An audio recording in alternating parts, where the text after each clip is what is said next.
Passer à Julien, Fubo TV a acquis les droits de la Premier League à partir de 2022-2023. Donc voilà, bonne chance pour vos abonnements entre DAZN et tout ça. Donc c'est juste pour dire ça. On aura peut-être des dossiers plus détaillés dans l'analyse de ça parce que ça chamboule un peu. Je pense pas qu'on a le temps d'en parler parce que ça prend beaucoup trop de temps. Mais juste pour vous dire que on en a parlé parce qu'on trouve ça très intéressant comme truc. Puis ça change un peu c'est quoi le mot que je cherche là? Ça change pas la diaspora, là, c'est pas le bon Le nom, paysage. ça change le paysage. Le diaspora. Le paysage de la consommation. Donc, vas-y, Julien. Non, mais au final, moi, je me suis posé quand tu nous as mis ça dans le contenu de l'émission, je me suis demandé, parce que j'en parlais avec Sid un peu en off, c'est vrai que ça pose une question, la concurrence, ça pose aussi la question du contenu. Tu sais, qu'est-ce que je veux regarder et comment je veux le regarder? Parce qu'on parlait justement de la CAN hier et puis, il y avait Sid qui parlait donc, grosse présence médiatique là, sur celle du Cameroun parce que beIN a acheté tout, Arabe a acheté tous les droits. Donc au final, il y a beIN France qui retransmet beaucoup de matchs. Il y a aussi tu nous avais dit beIN, autre chose qui retransmet. Bref. Il y a le groupe beIN, donc beIN comme qui est Dans ça, posé, tout, qui est comme américain. Il y a beIN USA, Voilà, il y a USA. beIN France et beIN vraiment arabe du côté du Qatar. Et après, après, tu as le groupe Sky. Qu'est-ce qu'il y a, Il fait l'arabe. Arra. Ok. Et après, il y a Sky en Angleterre, donc qui a les droits, et ainsi que Canal+, qui est présent sur l'ensemble et du continent européen et africain, donc qui ont les droits de diffusion. Donc effectivement, ça fait quand même beaucoup de visibilité qui est donnée, et puis avec aussi de toute façon maintenant les réseaux sociaux qui font en sorte que tout est toujours plus amplifié. Donc, ouais. Non, mais justement, et si en fait je voulais revenir à ça, c'est que tu parlais toi de sites que tu regardes sur Canal+ parce que, il y a des émissions, parce qu'il y a du contenu et cetera. Et je pense que c'est-à-dire que si, Fubo, doit être un opérateur de plus, pour nous dire: «Bah, tiens, maintenant j'ai racheté ça, donc achète ton abonnement» et cetera. Je trouve qu'on est pas mal prisonnier. Alors après, c'est pas pour, faire du populisme, de bas étage, mais et concrètement, j'en parlais un peu avec Sid, je trouve que, dans le contenu, vraiment choisir l'émission qu'on veut regarder, pourquoi on veut la regarder? Est-ce qu'on veut être juste diverti? Est-ce qu'on veut juste regarder un match? C'est-à-dire que, est-ce que c'est la qualité de retransmission qui nous intéresse? Tu sais, tout ça, je pense que ça doit venir en compte parce que c'est pas vrai qu'un nouveau joueur, quand il arrive, à chaque fois, il peut imposer, ce qu'il veut. On l'a vu avec Téléfoot, c'était un gros flop parce qu'au final, les gens n'ont pas adhéré parce qu'il y avait rien. Il y avait rien derrière, il y avait aucune ligne éditoriale. Puis en plus de ça, sur le contenu, seulement des matchs, beaucoup, de matchs, qui sautaient, beaucoup de matchs qui s'arrêtaient, en plein match parce que le réseau ne marchait plus. Techniques, Donc ouais, beaucoup de problèmes techniques. Donc tu sais, je pense qu'aussi nous, en tant que consommateurs, on a un rôle à jouer dans ça, tu sais, de se dire: Ouais. «Tiens, là, je veux pas juste m'abonner pour m'abonner, mais je veux vraiment m'abonner pour quelque chose». Je regardais la Amazon Prime, c'est OK, ils ont directement de base, ils ont dit que ce sera que les matchs et éventuellement une émission le dimanche. Bon, tu sais à quoi t'attendre, mais en tout cas, ce qu'ils font, ils le font bien. Les consultants sont bons, les commentateurs sont bons, les sujets qu'ils font sont bons aussi. Il y a pas de prétention, ils y vont petit à petit. La qualité de la retransmission est carrée. Donc tu te dis: «Bon, OK, j'y vais». Donc c'était juste pour dire ça. Je connais pas Fubo, hein, c'est encore mieux qu'il y ait de la concurrence. On le sait, plus il y a de la concurrence, plus les prix aussi, peuvent être, mieux pour les consommateurs. Mais c'est à chaque fois un peu désolant qu'il y ait quelqu'un qui vienne juste pour venir. Donc, genre, proposez-nous un projet, proposez-nous c'est quoi que vous allez faire? Est-ce que c'est que de la retransmission? Est-ce qu'il y a de la création de contenu derrière?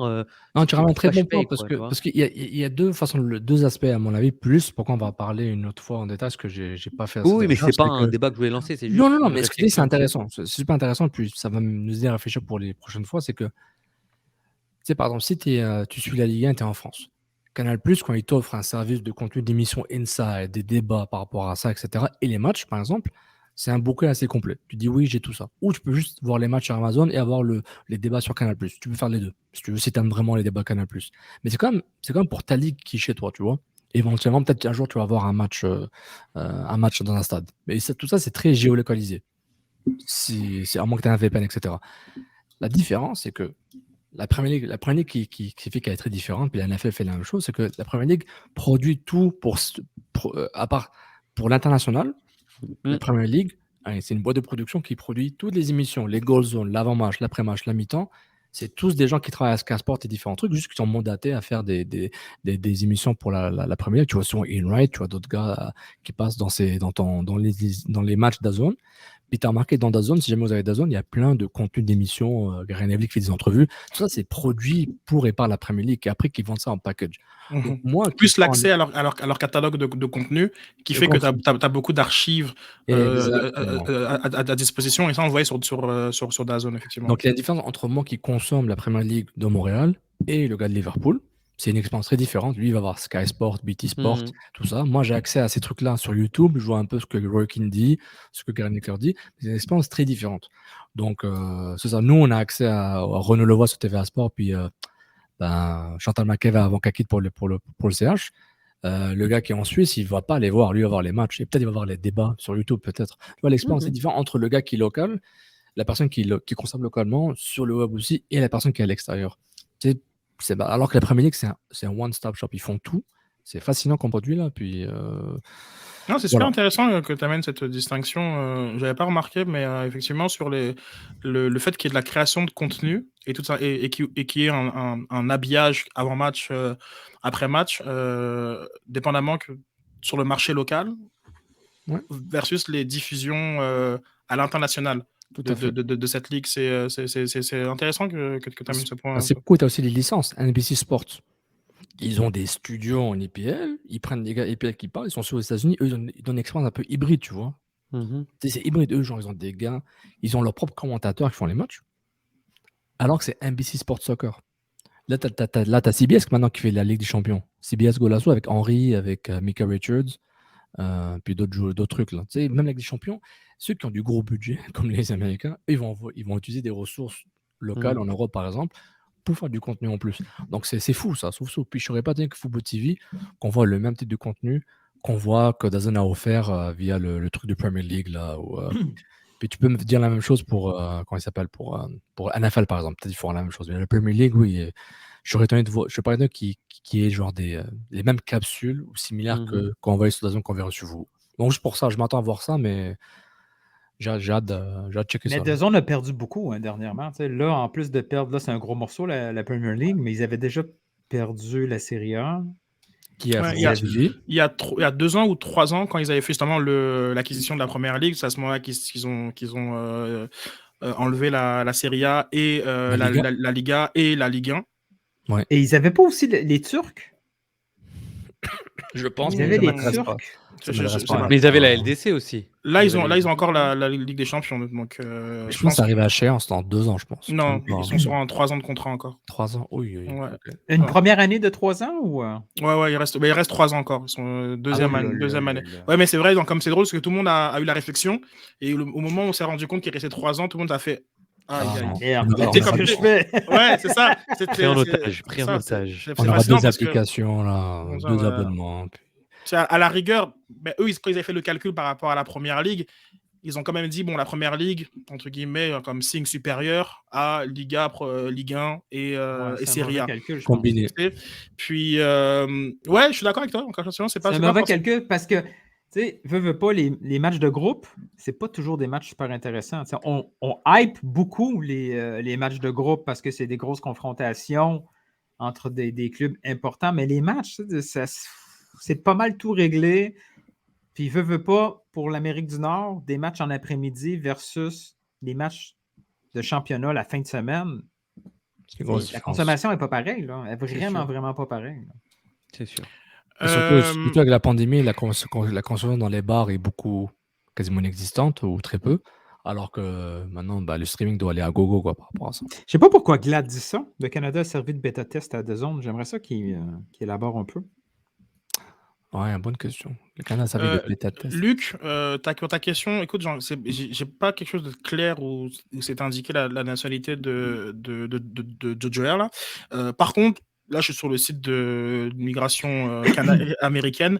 What? Et il y a pour un réfugié, il est éligible à la green card. Sachant qu'il est arrivé à 9 ans et qu'il doit en avoir 18 ou 19, ça fait 10 ans qu'il est aux États-Unis. J'imagine Je pense qu'il est Ça, correct. c'est comme citoyenneté. qu'il a soit citoyenneté américaine, soit la green card. C'est pas vraiment C'est très dur, la société américaine. un problème. Maintenant, ça dépend de comment il est arrivé, parce que vu qu'il est arrivé dans un programme vraiment d'adoption, et je pense, voilà, je ne veux pas trop m'avancer, mais je ne serais pas étonné qu'il soit l'un ou l'autre assurément.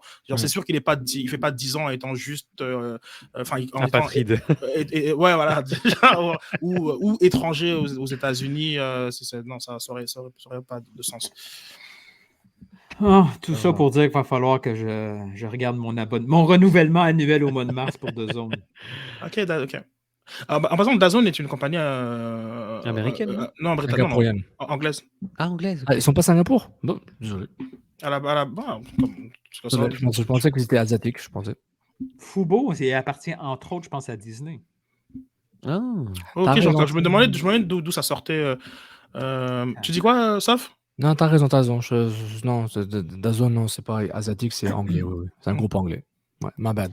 Parce que ouais, il y a une grosse, comment dire. Là, il est entre BT Sport, Sky Sport, tout ça. Je pense que DAZN va acheter BT Sport, je pense. C'est ça que j'ai vu. DAZN va acheter BT Sport?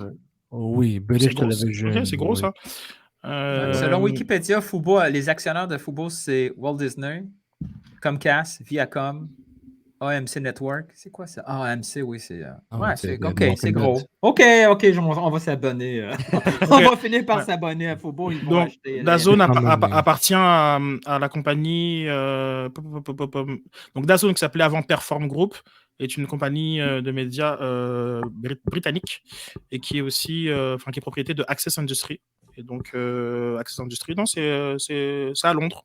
Ouais, c'est anglo-saxon, ça c'est sûr. Bye bye DAZN. Ça sent le bye bye DAZN. C'est un bel essai, la publicité avec notre club, tout ça, là, mais bye bye. C'est terminé. Ça c'est une autre chose aussi qui sera en discussion quand même. Parce que moi, je pensais que DAZN allait avoir les droits MLS 2023. Moi, c'était en même temps, je veux dire, ça peut être pourquoi c'est pas exclu. Ouais, c'est pas exclu, c'est vrai. Mais je pensais qu'ils avaient dominé le genre de l'Amérique du Nord. Non, ils ont les droits de la MLS. Comme c'est que nous, on est sur un brouillage régional, mais ils les ont les droits de la MLS. Non, c'est vrai, je suis bête, je dis n'importe quoi. Bah oui, ils les ont. J'ai toujours pas pu faire marcher un VPN correct là pour voir les matchs de Montréal. Je pense qu'il est très puissant. Je sais pas qu'est-ce qu'ils ont là, mais c'est compliqué d'utiliser un VPN sur DAZN. Parce que de toute façon, t'as pas les mêmes catalogues entre pays. Bon, oui, il te file des lois, c'est comme Netflix. C'est comme nous, on a vraiment DAZN Canada. On n'a pas DAZN, on a DAZN Canada. Et puis, ils ont d'autres droits en fonction des pays dans lesquels ils sont implantés. Non, c'est vrai. Ce panel qui était ennuyant, n'était pas du tout ennuyant. On a fait quand même 1h45 dessus. Julien,